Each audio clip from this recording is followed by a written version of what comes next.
सोमनाथाय नमः। ॐ मल्लिकार्जुनाय नमः।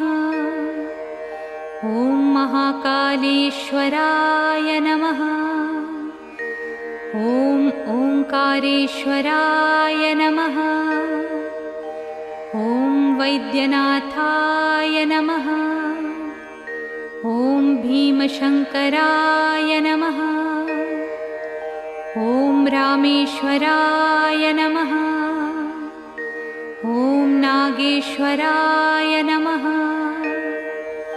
ॐ विश्वेश्वराय नमः।